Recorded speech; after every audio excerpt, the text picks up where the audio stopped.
Everyone, it's Sammy from Sammy's Sweet Life, and today is my week number 29 update for this pregnancy. And if you're new here, I have a playlist for my first pregnancy where I documented week by week, and then I have a playlist started for this baby as well. So you can check those out if you're looking for more pregnancy updates after this one. So I don't have a whole lot new to talk about. This one might actually be under 20 minutes for the first time in forever. It seems like every week once I get talking, I just ramble, and it's really hard for me to cut them down to make them even close to 20 minutes. So I really apologize for how long they have been. I've just had so much on my mind with this pregnancy, with the complications I've had. I don't have anything really to discuss aside from my normal everyday questions, but I'm gonna give you some disclaimers. I've got the ceiling fan going and it's making some click noises here and there, and also I have heard some people outside doing yard work. So I don't know if either of those things are going to be picked up on the camera, but I apologize ahead of time if you hear some distracting noises in this video. So let's go ahead and hop into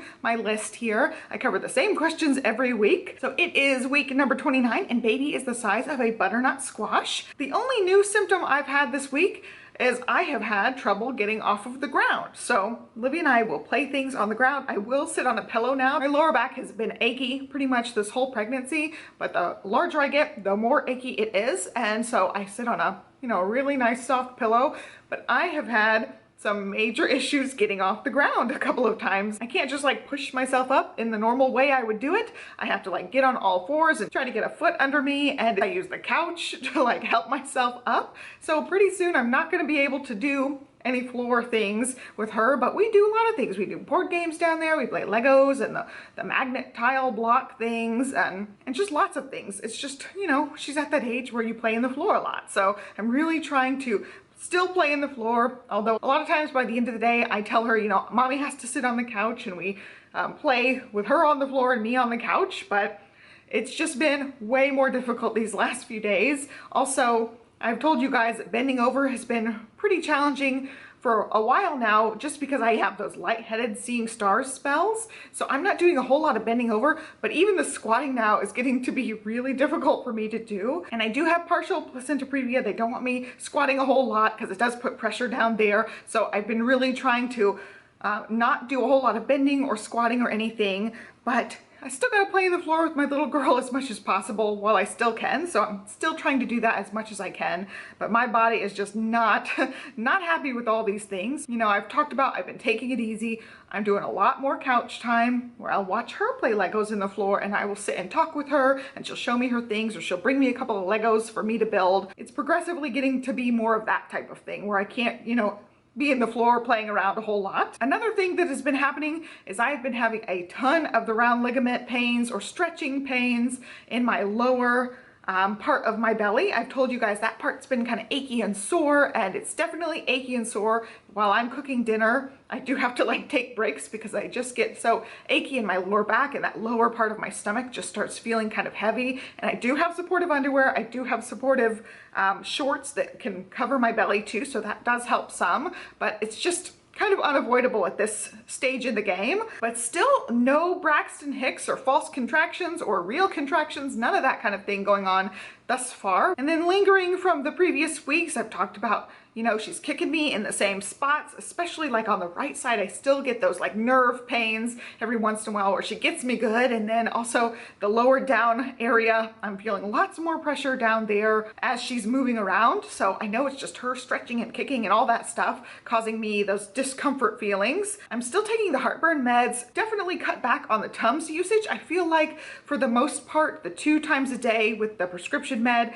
really seems to do the trick, but I am still taking like 1 or 2 Tums a day versus me maxing out the dose of Tums. A lot of times, especially early on, I was hitting all 5 doses of the Tums a day, and now I'm usually like 1 to 2 Tums. There have been some days I haven't taken any Tums until the very end of the day. I'll take 1, and so I'm like, wow, maybe the heartburn's getting a little bit better, but I still can't go without the prescription medicine. When that medicine starts wearing off, I still feel really sick. I have definitely still been really food moody as far as cravings and aversions go, but I have just been obsessed with the Zuppa Toscana. I don't make it exactly like Olive Garden. I'll leave my recipe down below for you guys, but I've been making it in the Instant Pot, so it's super quick. I've made 2 or 3 big batches now, and I have the ingredients to make it again. I just absolutely love it. I just eat that pretty much around the clock until it's gone, and then I wait until next grocery haul, get the same ingredients, make it again. I just really love it. There's something about the kale especially that just tastes really good right now. Kale is kind of like an earthy kind of taste, and I'm just all about that. You guys know early on I was crazy about mushrooms. It's the same kind of thing where it has that almost umami earthiness flavor, and it's just enhanced. Ordinarily, I'm not a big kale fan, but this is just really hitting the spot for me. So that's been my biggest one. I've also craved pecan pie, and I'll have a story to tell in my grocery haul video for the following week because I'm a week behind on the grocery hauls, but I did end up getting some pecan pie, which has really fed that craving, and that was wonderful. I've also been obsessed with cheese things. Now, I can't eat mac and cheese. It just has this like really bitter and metallic taste to it, any mac and cheese we've had, except I don't know if they're mac and cheese bites or mac and cheese balls. Well, they're from Trader Joe's, and I did get those, and they didn't have as bad of the metallic taste, but pretty much any mac and cheese that we've tried, it just tastes metallic to me right now, so I've been avoiding mac and cheese, but other forms of cheese haven't really bothered me. So I finally finished off those cheese cubes I got at the grocery store. I don't know if it was last week or the week before, but I finished those off. I ended up getting some just like melty American cheese slices. I don't know when I ended up getting those, but I've been making grilled cheeses. Sometimes that's like after dinner, that's the only thing I have the rest of the night is I'll make myself a grilled cheese. So it's like I'm having 4 meals a day those days. And I've also loved bagels with cream cheese, and I just slop the cream cheese on as thick as I can get it because it's mostly about the cheese and not so much about the bagel. And again, going with the cheese, I get the Asiago cheese bagels at Einstein Brothers, and I just love them. So it's a cheese bagel with cheese on top. I don't know if it has to do with actual any kind of nutrients. Cheese is really high in fats, calcium, protein. I don't know if it's me like craving those nutrients or it's just because it tastes good, but it's really good. And the only really metallic cheese I've had is the mac and cheese. I don't know what it is about mac and cheese. Maybe it's because it has more milk in it. I don't know. I just can't handle the mac and cheese, but the other cheeses, sometimes they'll still taste a little metallic, but I can overcome that and still enjoy them a lot. Also, I've been craving those bakery style blueberry muffins, and I can make blueberry muffins from scratch, but they're never as good as those like sugar-filled giant ones with like the streusel topping or the sugar topping on the top. So I am going to go pick some more of those up. I had gotten one in the grocery haul, which you'll see next week, but I want more. And that one that I got, I had to share it with Olivia because I wanted it right then, and she wanted some bites too, of course. And I still have been really liking the veggie sandwich from Jimmy John's. We've picked that up now, gosh, like 3 or 4 times over the course of the last couple of weeks, and I want it again. So that's gonna be when I get to pick like what we do for a takeout or out to eat. We're getting some Jimmy John's again. And the last one, something I've been making at home, is just roasted veggies. I just really like the garlic and salt and pepper flavor on whatever vegetables, and it goes back to that like me craving these earthier type flavors. I'm just all about the asparagus. I've been loving the Brussels sprouts. I don't really care for the roasted broccoli all that much, but I can stomach it now, which I couldn't do in previous weeks. So I've been mostly about the savory things. A couple of sweet things are still tickling my fancy. I haven't had any major aversions, but I've just not liked a whole lot. It's the same kind of food moody thing I talked about at length last week. But even so, I feel like I've been eating a lot more. The last week or two, I'm getting those spells of being hungry more than just the once a day, which has been a pretty constant thing. Like once a day around midday, I get hungry and that's about it. Now I'm getting hungry more than just the once a day, which has been really nice. But that's kind of weird going into my weight.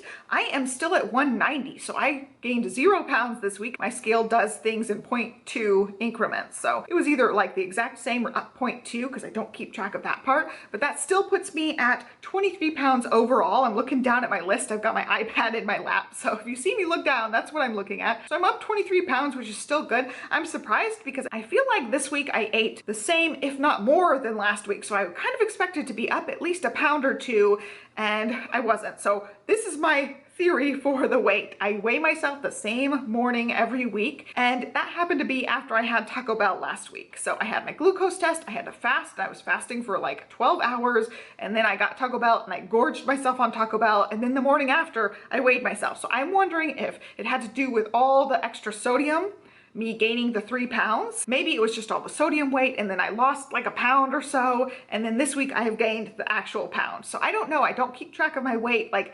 fluctuations day to day, but 3 pounds in 1 week was pretty heavy, and then to have 0 this week seems kind of suspicious. I think it was just all that sodium from my weight last week. This week is more of the true weight where, you know, the 2 weeks kind of balanced out. No new discoveries, but I want to touch on my week number 29 video with my pregnancy with Olivia. I had mentioned in that video that it was my first holiday season without some family members in my life because I had mentioned in previous videos that I was having some family issues. Well, that was mom. It was all mom issues, and I've talked at length about this since then. And again, she's cut off now, and I feel really, really good about it this time. I feel like going back and seeing those clips in my previous pregnancy updates, it's just all the more solidified my need to do this. I just need to do this for me, for my kids, for my family, and it sucks. It really does. When you think about like cutting your parent off, it sucks. And I fought it for so long. It's just a hard thing to go through, and it's a hard thing to choose yourself over family because you're supposed to, you know, respect your elders above everything. And when they can't respect you, it's really tricky. When you're dealing with narcissists, it's just not easy to overcome. And so it's just the best option for us. I really feel going back and watching those videos, it's like I was going through the same thing once we let her back in. It's just the same things over and over again. And in that video, like I was giving people advice, like if you're dealing with this, you know, you have to choose yourself, you have to respect yourself. And I'm taking my own advice. Like I'm really happy that I made this decision. It's just the best decision I can make considering the circumstances. So it was not a really happy thing, but it was happy that I could recognize like, wow, I made the right decision. Moving on, I had mentioned in that video that Olivia in my womb had kicked me that week, and it hurt really, really bad. And I said it was on the right side. And that is what I've been talking about for a couple of weeks now. This baby, baby number 2, will kick a certain spot on my right side, and I will be like, oh, that really hurts. And she just must be hitting the same nerve that Olivia was kicking in my last pregnancy. So there must be some sort of major nerve going down on that right side because it can really take my breath away sometimes if she hits the right place. I thought it was really funny when I mentioned it in that video that, oh, she hit something on the right side. I was like, oh, this baby's doing that a lot. All right, so my best and my worst thing again this week are gonna kind of combine. The new school year started. They go on an academic school year at her preschool. She's in a Montessori preschool. And so she had her first official day of school today, and I'll talk about it, how it's the negative thing, but it's been the best thing because we had about a week off of school like gearing up towards the beginning of the school year. So I had a few extra days with her, and we just really just soaked it up. And I'm thinking like, wow, this is gonna be, see, now I'm gonna get weepy, and this is why it was the worst thing. But I was thinking, wow, this is gonna be like our last big time to just be her and me. We might get a fall break before baby gets here. I don't know what the timing is for that.